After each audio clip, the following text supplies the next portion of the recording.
দর্শক আমন্ত্রণ জানাচ্ছি স্বাস্থ্য বিষয়ক চ্যানেল হেলথ বাংলায়। আজ আমরা কথা বলবো স্বাস্থ্যের সুরক্ষায় মধুর উপকারিতা সম্পর্কে। আপনাদের সাথে আছি আমি শায়লা বিনতে সাইদ। মধুর গুণাগুণের কথা বলে শেষ করা যাবে না। মধুর অসংখ্য গুণাগুণ আছে যা আপনার স্বাস্থ্যের সুরক্ষায় অগ্রগণ্য ভূমিকা রাখতে সক্ষম, কিন্তু দুর্ভাগ্যজনকভাবে এই সমস্ত গুণাগুণ আমাদের অনেকেরই অজানা। চলুন জেনে নিই মধুর গুণাগুণ সম্পর্কে। মধু শরীরের রোগ প্রতিরোধ শক্তি বাড়ায় এবং শরীরের ভেতরে এবং বাইরে যে কোনো ব্যাকটেরিয়ার আক্রমণ প্রতিরোধ করার ক্ষমতাও যোগান দেয়। মধুতে আছে এক ধরনের ব্যাকটেরিয়া প্রতিরোধকারী উপাদান যা অনাকাঙ্ক্ষিত সংক্রমণ থেকে দেহকে রক্ষা করে। হৃদরোগে মধুর ভূমিকা অসামান্য। 1 চামচ মৌরি গুঁড়োর সাথে 1 বা 2 চামচ মধুর মিশ্রণ হৃদরোগের টনিক হিসেবে কাজ করে। এটা হৃদপেশিকে সবল করে এবং কার্যক্ষমতা বৃদ্ধি করে।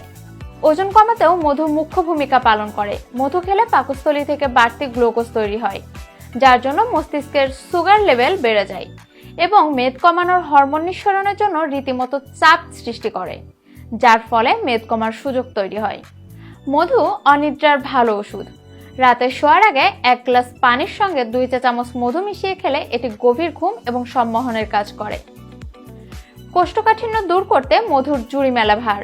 মধুতে রয়েছে ভিটামিন বি কমপ্লেক্স যা ডায়রিয়া, কোষ্ঠকাঠিন্য দূর করে। আবার 1 চা চামচ খাঁটি মধু ভোরবেলা পান করলে কোষ্ঠবদ্ধতা এবং অম্লত্ব দূর হয়। তবে সব ধরনের মধুই কি স্বাস্থ্যের জন্য উপকারী? অবশ্যই নয়। মধুর এই সমস্ত গুণাবলী রয়েছে ঠিকই, কিন্তু বাজারে পাওয়া যায় এমন সব ধরনের মধু আপনার স্বাস্থ্যের জন্য উপকারে আসবে না। বাজারে যে সমস্ত ভেজালযুক্ত মধু পাওয়া যায় তা আমাদের উপকারের চেয়ে অপকারী বেশি করবে। ভিউয়ার্স, আশা করা যায় এই টিপসগুলো মেনে চললে আপনার ভালো কিছু উপকার হবে। দর্শক, আজ এ পর্যন্ত। ভিডিওটি কেমন লাগলো তা কমেন্ট করে জানাতে ভুলবেন না। আর এরকম আরো সুন্দর সুন্দর ভিডিও পেতে এখনই আমাদের চ্যানেলটি সাবস্ক্রাইব করুন এবং পাশে থাকা বেল বাটনে ক্লিক করুন। ধন্যবাদ এতক্ষণ আমাদের সাথে থাকার জন্য।